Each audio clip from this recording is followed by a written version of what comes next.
ओम नमः शिवाय। शिव महापुराण का 36वां अध्याय।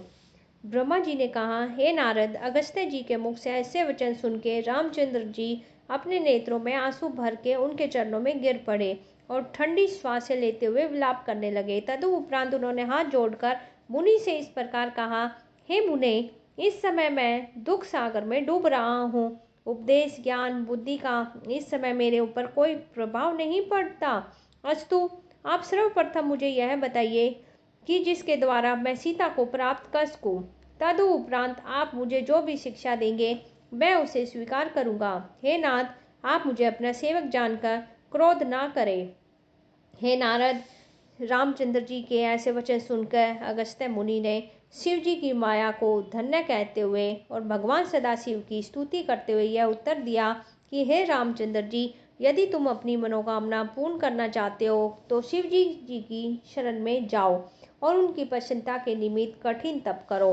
तुम्हारी सेवा से प्रसन्न होकर शिव जी रावण का पक्ष लेना छोड़ देंगे।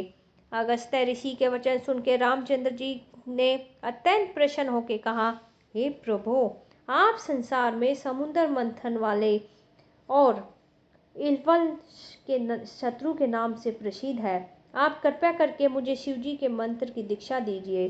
हे नारद, यह सुन के अगस्त्य जी ने शिव पूजन की युक्ति बताते हुए इस प्रकार कहा, हे रामचंद्र जी, सर्वप्रथम मैं शिव जी पूजा की तिथि एवं वार का वर्णन करता हूँ। अष्टमी और चतुर्दशी शिव जी की तिथि के नाम से प्रसिद्ध है एवं एकादशी विष्णु जी की तिथि कहलाती है।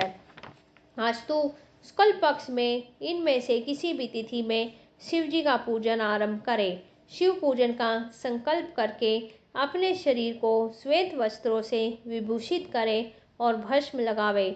हे रामचंद्र, भस्म लगाए बिना शिव जी प्रसन्न नहीं होते और सिद्धि की प्राप्ति भी नहीं होती है।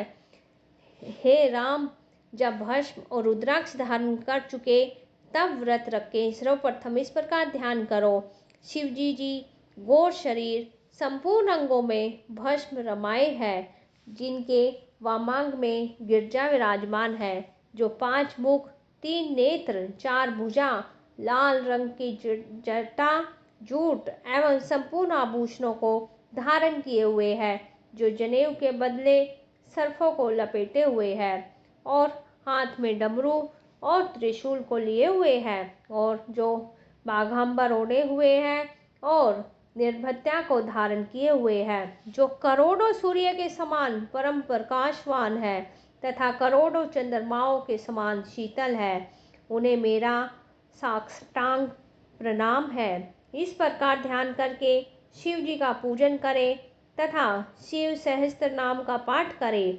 हे नारद, इतना कहकर अगस्त्य जी ने रामचंद्र को वेद में लिखित सहस्त्र नाम को बताया। फिर वे इस प्रकार बोले, हे राम, यदि कोई भय उत्पन्न हो तो तुम उनसे डरना नहीं, क्योंकि शिव जी सदैव तुम्हारे रक्षक बने रहेंगे। तत्पश्चात वे सदा सेवा से प्रसन्न होकर तुम्हें अपना पाशुपत नामक अस्त्र देंगे। उनके द्वारा तुम अपने शत्रुओं को मारकर सीता को प्राप्त कर सकोगे।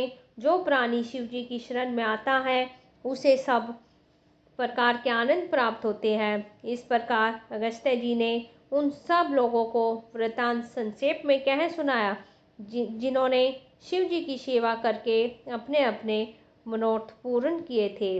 धन्यवाद। ओम नमः शिवाय। हर हर महादेव।